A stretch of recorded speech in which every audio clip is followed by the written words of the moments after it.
Hello students, how are you. तो आज हम इस वीडियो में क्लास 4th सोशल साइंस का chapter 3 the northern and the coastal plain cover करेंगे। तो ये हमारी क्वेश्चन आंसर रिवीजन सीरीज़ चल रही है। तो इसमें हम क्या क्या कवर करेंगे, सबसे पहले हम check point fill in the blanks की फॉर्म में उसको कवर करेंगे। उसके बाद फिल इन दी ब्लैंक्स आ जाती है, उसको कवर करेंगे। उसके बाद वन वर्ड है फॉर ईच, इसको कवर करेंगे। उसके बाद सी पार्ट हमारा क्वेश्चन आंसर आ जाता है, क्वेश्चन आंसर को कवर करेंगे। उसके बाद D part think and answer है, हमारा एक क्वेश्चन है, उसको कवर करने के बाद ई पार्ट मैंने अपनी तरफ से कुछ मोस्ट इंपॉर्टेंट क्वेश्चन रखे हैं जिनको हम कवर करेंगे। तो ये हमारी क्वेश्चन आंसर रिवीजन सीरीज चल रही है। तो इस चैप्टर की जो एक्सप्लेनेशन है मैंने पहले ही बना दी है उसकी वीडियो, अगर आपने वो नहीं देखी तो पहले वो देख लेना, इससे आपको क्वेश्चन आंसर अच्छे से समझ आएंगे। तो उसका मैं लिंक डिस्क्रिप्शन बॉक्स में डाल दूंगा, वहाँ से जाके आप उसको देख सकते हो अगर आपने नहीं देखी। Now let us start this video. तो ये चैप्टर हमारा 3rd है क्लास 4th का, the northern and the coastal planes. तो सबसे पहले हम चेक पॉइंट कवर करेंगे। हाँ जी, तो ये ब्लैंक्स की फॉर्म में है। तो पहली ब्लैंक्स हमारी आ गई, a dash is a flat and level land. कहता है कि क्या फ्लैट और लेवल लैंड होती हैं। तो हमारा आंसर आ जाएगा प्लेन्स। जो प्लेन एरिया होता है ना, उसको हम फ्लैट और लेवल लैंड बोल देते हैं। इसका आंसर क्या आ जाएगा हमारा, प्लेन, PLAIN। ठीक है। उसके बाद सेकंड हमारी आ जाती है the main tributary of the river Sutlej. तो टेरिब्यूटरीज होती सहायक नदी। कहता है कि main tributaries of Sutlej river means कि सतलुज नदी की मुख्य सहायक नदी। तो सतलुज नदी की मुख्य सहायक नदी कौन सी है, ब्यास है। ठीक है, सतलुज नदी की मुख्य सहायक नदी कौन सी है, ब्यास आ गया इसका आंसर। ठीक है। नेक्स्ट आ गया हमारा river Brahmaputra is called dash in Tibet. तो कहता है कि river Brahmaputra is called dash in Tibet, कि जो रिवर ब्रह्मपुत्रा है उसको तिब्बत में क्या नाम से पुकारा जाता है। ठीक है, उसको क्या कहते हैं, तो उसको क्या बोलते हैं, रिवर तिब्बत को तिब्बत में रिवर ब्रह्मपुत्रा को उसको बोलते हैं त्संगपू। क्या बोलते हैं, त्संगपू। तो रिवर ब्रह्मपुत्रा को तिब्बत में त्संगपू बोलते हैं। Amritsar has the famous dash temple. कहता है कि अमृतसर में डैश टेम्पल फेमस है। ठीक है, तो कौन सा टेम्पल है, हम सभी को पता है, द गोल्डन टेम्पल। तो इसका आंसर क्या हो जाएगा, द गोल्डन टेम्पल। नेक्स्ट हमारा 5th आ गया the people of Bihar celebrate. तो कहता है कि पीपल ऑफ बिहार, बिहार के लोग डैश मनाते हैं। क्या मनाते हैं वो मनाते हैं छठ। तो इसको क्या बोलेंगे, छठ फेस्टिवल होता है, वो मनाते CHHATH, छठ को सेलिब्रेट करते हैं वहाँ पे। हाँ जी, तो आगे हमारा आ गया रीड एंड आंसर। तो इसमें ए पार्ट हमारा right, T for true and F for false है। तो पहला कवर करते हैं। कहता है कि the Bhakra dam has been built across river Ganga. तो कहता है कि जो भाखड़ा डैम है ना, गंगा नदी के पार बना हुआ, मीन्स कि गंगा नदी के ऊपर बना हुआ है। तो ये हमारा क्या हो जाएगा, फॉल्स हो जाएगा, क्योंकि जो भाखड़ा डैम है ना वो सतलुज नदी के ऊपर बना हुआ है, ना कि गंगा नदी के ऊपर। हाँ जी, तो नेक्स्ट सेकंड कहता है कि Humayun's tomb is in Delhi. तो टॉम्ब होती है मकबरा। ठीक है, तो कहता है कि हुमायूं का मकबरा दिल्ली में है। तो यस, हुमायूं का मकबरा दिल्ली में है। टॉम्ब होती है कि मकबरा मीन्स कि जहाँ पे हुमायूं को दफनाया गया था, कब्र बोल सकते हो कि हुमायूं की कब्र है।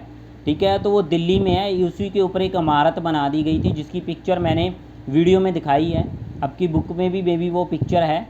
तो उसको क्या बोलते, कहता है कि वो दिल्ली में है। तो ये ट्रू हो जाएगा हमारा। उसके बाद बोलता है third, the beaches of Goa are very famous. तो कहता है कि गोवा में समुंदर तट बहुत प्रसिद्ध है। तो गोवा के जो समुद्री तट है ना बहुत प्रसिद्ध है। तो ये हमारा क्या हो जाएगा, ट्रू हो जाएगा, यस ये बहुत प्रसिद्ध है। तो कहता है कि Pongal is the main festival of Tamil Nadu. तो यस, पोंगल तमिलनाडु का मेन फेस्टिवल है। तो ये भी हमारा ट्रू हो जाएगा। उसके बाद बोलता है Mohiniyattam is the classical dance of Andhra Pradesh. Mohiniyattam जो आंध्र प्रदेश का क्लासिकल डांस नहीं है, ये केरला में परफॉर्म किया जाता है। हाँ जी, तो ये हमारा फॉल्स हो जाएगा। उसके बाद जी आगे हमारा वन वर्ड आ गया B part, right one word answer for each. ठीक है, एक वर्ड में आंसर देना है। कहता है कि fine silt deposited by river along its bank. तो जो नदियाँ अपने साथ ना फाइन सिलेट मीन्स की गाद बहा के लेके आती ना, वो अपने किनारों पे जमा कर देती है। डिपॉजिट होता है जमा करना, अलॉन्ग साथ में, अपने किनारों के साथ साथ वो जमा कर देती है। तो उसको क्या कहते हैं? तो उसको क्या बोलते हैं? अलवियम। तो उसको क्या बोलते हैं? ALLUVIUM, अलवियम बोलते हैं उसको। ठीक है, उसके बाद बोलता है कि the branch of river Ganga that flows in Bangladesh. तो कहता है कि branch of river Ganga that flows in Bangladesh, Ganga नदी की शाखा, गंगा नदी की शाखा जो बांग्लादेश में बहती है, उसका नाम हमने बताना है। तो उसका नाम क्या है? पद्मा। तो जो गंगा नदी की जो एक ब्रांच है वो बांग्लादेश में बहती है, उसको क्या बोलते हैं? पद्मा। क्लियर है? नेक्स्ट हमारा आ गया द स्टेट फेमस फॉर सत्तू पराठा। ठीक है, तो सत्तू और पराठे के लिए यह स्टेट फेमस है। तो कौन सी स्टेट है सत्तू और पराठा के लिए फेमस? तो ये हमारा आ जाएगा बिहार। कौन सी है? बिहार फेमस है सत्तू और पराठा के लिए। तो फोर्थ हमारा आ गया the western coastal plain face this sea. तो कहता है कि western coastal plain face this sea, पश्चिमी जो तटवर्ती मैदान सामना करते हैं। किसका सामना करते हैं? कौन सा सी है वहाँ पे? तो वो हमारा आ गया अरेबियन सी। तो अरेबियन सी का सामना करते हैं वो, उनके सामने अरेबियन सी आ जाता है। A popular festival of Kerala. कहता है कि popular festival of Kerala, Kerala का एक लोकप्रिय त्यौहार। तो लोकप्रिय त्यौहार केरला का कौन सा है? ओनम। तो केरला का लोकप्रिय फेस्टिवल कौन सा है? ओनम। क्लियर है? हाँ जी, class fourth chapter third the northern and coastal plains solution है ये। तो एक बार फिर से इसको कवर कर लेते हैं अच्छे से। इसमें आपकी जो स्पेलिंग मैंने वहाँ पे नहीं बताए थे आपको, स्पेलिंग भी आप अच्छे से देख सकते हो यहाँ पे। तो मैं नहीं चाहता कि इसको एक बार रीड करने के बाद, वीडियो को देखने के बाद आपको दोबारा से बुक उठाने की ज़रूरत पड़े। तो इसी में हम सारा कुछ लर्न करेंगे। तो पहले हमारा चेक पॉइंट था a plains is a flat and level land. जो प्लेन एरिया होता है उसको फ्लैट एंड लेवल लैंड बोल देते हैं। क्लियर है? प्लेन्स को हम फ्लैट और लेवल लैंड भी बोलते हैं। हाँ जी, तो आगे हमारा है the main tributaries of river Sutlej is Beas. तो मेन सहायक नदी रिवर सतलुज की ब्यास है। तो उसके बाद रिवर ब्रह्मपुत्रा इज़ कॉल्ड तसंगपू इन तिब्बत। तो रिवर ब्रह्मपुत्रा को तिब्बत में तसंगपू के नाम से जाना जाता है। उसके बाद हमारा थर्ड आ गया Amritsar has the famous golden temple. तो हमें पता ही है कि अमृतसर में फेमस गोल्डन टेम्पल है। आगे हमारा फिफ्थ आ गया the people of Bihar celebrate Chhath. तो जो लोग हैं ना बिहार के, तो छठ नाम का जो फेस्टिवल मनाते हैं। हाँ जी, तो आगे हमारा फिल इन दी ब्लैंक्स आ गया। कहता है कि the Bhakra dam has built across river Ganga.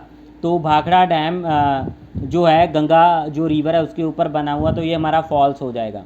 ठीक है, भाखड़ा डैम सतलुज रिवर के ऊपर बना हुआ है, तो इसीलिए हमारा फॉल्स हो गया। The Humayun's tomb is in Delhi. तो कहता है कि हुमायूं का मकबरा दिल्ली में है। तो यस, ये दिल्ली में है, ये ट्रू हो गया हमारा। थर्ड आ गया the beaches of Goa are very famous. तो गोवा की बीचेस जो है बहुत फेमस है। यस, ये भी हमारा ट्रू हो जाएगा। उसके बाद है Pongal is the main festival of Tamil Nadu. Yes, Tamil Nadu का पोंगल मेन फेस्टिवल है। Mohiniyattam is the classical dance of Andhra Pradesh. ये हमारा फॉल्स हो जाएगा। क्यों? क्योंकि ये आंध्र प्रदेश का नहीं, केरला का है। ठीक है, नेक्स्ट हमारा आ गया right one word for each. One word में आंसर देना है हमने। Fine silt deposited by river along its banks. तो फाइन सिलेट जो गाद वगैरह होती है, नदियाँ अपने साथ बहा के लेके आती है, अलॉन्ग होता है साथ में, अपने किनारों के साथ में उसको जमा कर देती है, उसको क्या बोलते हैं? अलवियम। तो उसको अलवियम बोलते हैं। याद रखना, स्पेलिंग अच्छे से लर्न कर लेना। आगे है हमारा the branch of river Ganga that flows in Bangladesh. तो कहता है कि वह ब्रांच रिवर गंगा की जो बहती है बांग्लादेश में से, तो वो हमारी पद्मा हो गई। ठीक है, तो एक ब्रांच है, जाति है, शाखा जाति है बांग्लादेश में गंगा की, उसको पद्मा के नाम से जाना जाता है। 10 स्टेट फेमस फॉर सत्तू पराठा। सत्तू पराठा के लिए कौन सी स्टेट फेमस है, तो वो बिहार आ गई हमारी। तो the western coastal plain face this sea. तो वेस्टर्न कोस्टल प्लेन कौन से समुद्र को फेस करते हैं, तो वो अरेबियन सी को फेस करते हैं। ठीक है, तो आगे हमारा आ गया popular festival of Kerala. Popular festival Kerala का कौन सा है, तो वो हमारा ओनम है। क्लियर है, यहाँ तक क्लियर है। अगर ना समझ आए तो एक बार वीडियो को और देख लेना, इससे आपके जो डाउट्स है वो क्लियर हो जाएंगे। तो सी पार्ट हमारा क्वेश्चन आंसर आ जाते हैं। ठीक है, तो इसमें हमारा फर्स्ट क्वेश्चन है, how do the river of northern plains make the land fertile. Fertile होता है उपजाऊ। हाँ जी, कहता है कि उत्तरी मैदानों की नदियाँ ना भूमि को उपजाऊ कैसे बनाती है। ठीक है, क्लियर है क्वेश्चन। अब देखो, क्वेश्चन की स्टेटमेंट को पहले समझना है आपने, क्वेश्चन में क्या पूछा गया है। ठीक है, उसके बाद उसके अकॉर्डिंग हमें सोल्यूशन देना होता है, उसका आंसर देना होता है। तो मैंने कोशिश की है कि सारे क्वेश्चन पॉइंट्स में लिखूं। पॉइंट्स में ये फ़ायदा होता है कि अब जब आप अटैम्प्ट करते हो ना पेपर, तो आपको आसानी से लर्न हो जाते हैं पॉइंट।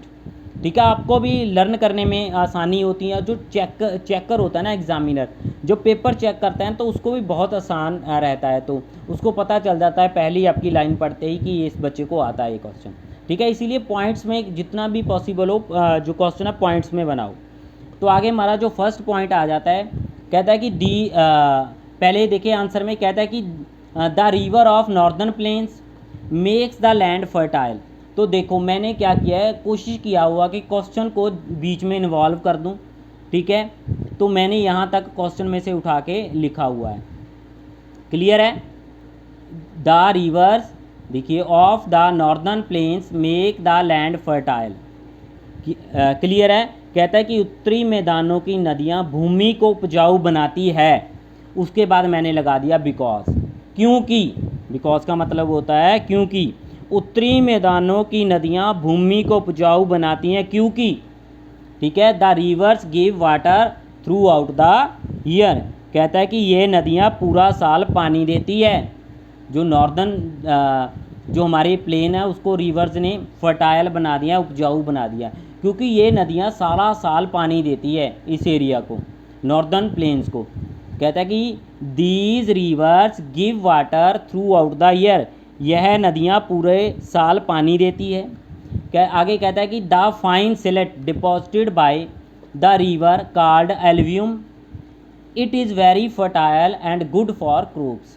तो कहता है कि जो फाइन सिलेट, जिसको हम जलोढ़ बोल देते हैं, वो मिट्टी ना नदियाँ अपने साथ लेके आती है। ठीक है, तो जो फाइन सिलेट होते हैं ना, इसको हम गाद बोल देते हैं, वो नदियाँ अपने साथ बहा के लेके आती पहाड़ों में से। बारिश होती है पहाड़ों की, समझ लो कि पहाड़ों की जो उपजाऊ मिट्टी होती है ना, वो अपने साथ लेके आती हैं नदियाँ। ठीक है, जब आपने देखा ना बारिश होने के बाद जो रिवर होती है उसका कलर ब्राउन हो जाता है, तो वो अपने साथ सारी मिट्टी बहा के वहाँ की लेके आती है। तो वही जो मिट्टी होती है उसको एल्वियम बोलते हैं। ठीक है, तो it is very fertile and good for crops. से बहुत ही उपजाऊ होती है ये मिट्टी और बहुत अच्छी होती है फसलों के लिए। क्लियर है, ये बहुत अच्छी होती है फसलों के लिए। हाँ जी, तो इस तरह ये मिट्टी ना हमारे जो नॉर्दर्न प्लेन है इसको उपजाऊ बनाती। कैसे, जब बारिश होती है, बारिश के साथ ब्राउन हो जाता है पानी का कलर, वो ब्राउन मिट्टी मिक्स होती है उसमें, वो मिट्टी आती है नदियों में। ठीक है, वो नदियों का पानी जब खेतों में लगा दिया जाता है ना, तो वो ब्राउन कलर का जो पानी होता है वो मिट्टी अपने साथ लेके आया, तो वो एक लेयर बिछा देता है खेतों में, एक नई मिट्टी की लेयर बिछ जाती है। ठीक है, तो वो उपजाऊ मिट्टी होती है। इस तरह वो नॉर्दर्न प्लेन है ना जो हमारे, उसको उपजाऊ बनाते रहते हैं। हाँ जी, कहता है कि second question, right the name of 4 monuments that you would like to visit in Delhi. तो कहता है किन्हीं 4 स्मारकों के नाम लिखिए जिन्हें आप देखना चाहते हैं दिल्ली में। तो दिल्ली में बहुत सारी जगह है देखने के लिए, किन्हीं 4 के नाम लिखने हैं। मैंने यहाँ पे 5 के लिखे हुए हैं। तो मोनूमेंट्स होता है कि स्मारक, जो पुरानी इमारतें वगैरह होती सारी इसी में आ जाती है। तो वही देखिए वही वहाँ से मैंने क्वेश्चन बनाया हुआ है, तो ध्यान से देखना, इसमें मिस्टेक नहीं होनी चाहिए। कहता है the name of the 4 monuments that I would like to visit in Delhi are, बाद में आर लगा दिया मैंने।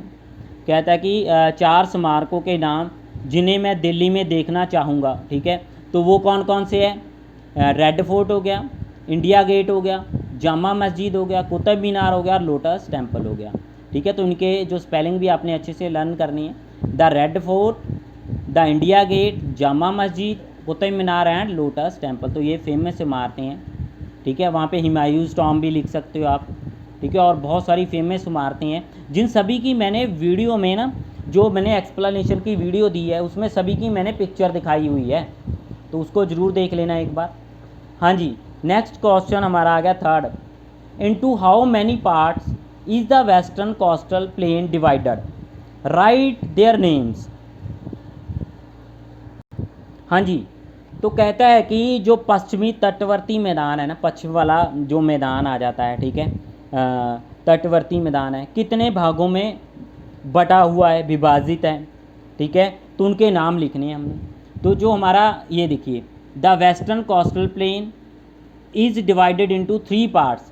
तो कहता है कि जो वेस्टर्न कोस्टल प्लेन है ना, वो 3 हिस्सों में बटा हुआ है। दे आर, वह हैं कौन कौन से है? द गुजरात कोस्ट, याद रखना, the Gujarat coast, the Konkan coast, उसके बाद द मालाबार कोस्ट। क्लियर है? गुजरात, कोंकण और मालाबार कोस्ट, ठीक है। तो ये 3 हिस्सों में ये डिवाइड किया हुआ है। क्लियर है? हाँ जी। फोर्थ क्वेश्चन हमारा आ गया, what are the main occupations of the people living in coastal area. Occupation हमारा होता है कित्ता, ठीक है, ऑक्यूपेशन होता है कित्ता। कहता है कि तटवर्ती क्षेत्रों में रहने वाले लोगों का मुख्य व्यवसाय क्या है? व्यवसाय भी कितना ही होता है, ठीक है। उनका कितना क्या है, वो क्या काम करते हैं वहाँ पे? तो farming and fishing are the main occupation of the people living in the coastal area. तो यहाँ पे आपने 2 वर्ड याद करने हैं, फार्मिंग एंड फिशिंग। क्या आपने 2 वर्ड याद करने हैं? Farming and fishing. क्लियर है?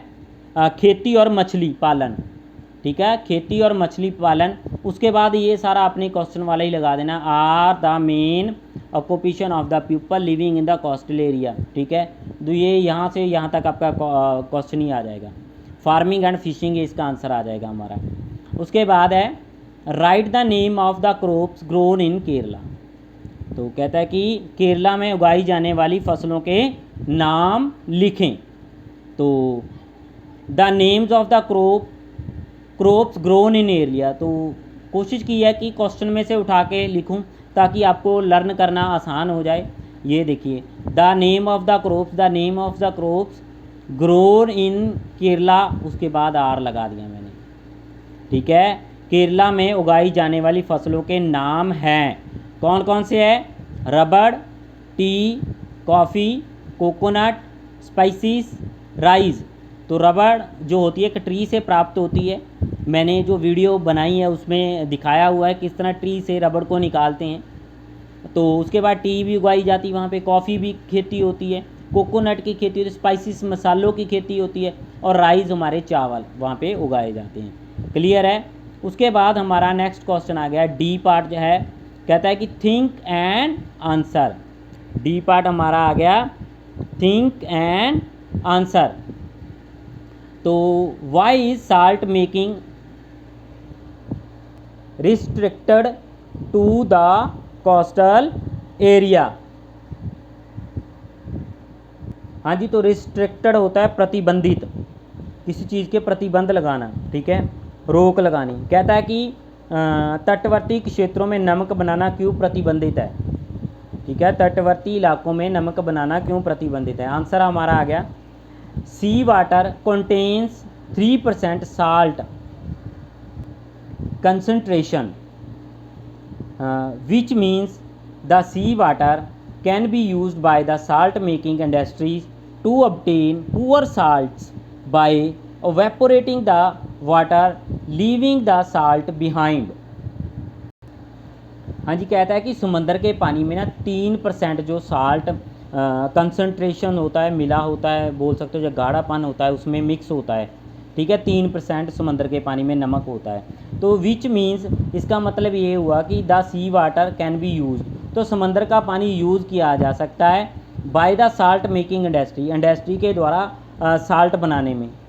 टू ऑब्टेन पुअर साल्ट, तो इससे उनको प्राप्त क्या होगा, पुअर साल्ट मीन्स कि अच्छी क्वालिटी का साल्ट जो नमक है उनको प्राप्त नहीं होगा। बाय द वेपोरेटिंग द वाटर, पानी को वेपोरेट करने के बाद, ठीक है। तो नमक होता है ना, कैसे बनता है कि समुद्र के पानी को ना स्टोर कर लेते हैं, ठीक है। तो उसको वैसे स्टोर करके रख देते हैं, उसमें से जो वेपोरेट होता है, भाप बन जाना, ठीक है। जो पानी होता है ना वो स्टीम बन के ऊपर निकल जाता है, तो जो पीछे नमक नमक रह जाता है।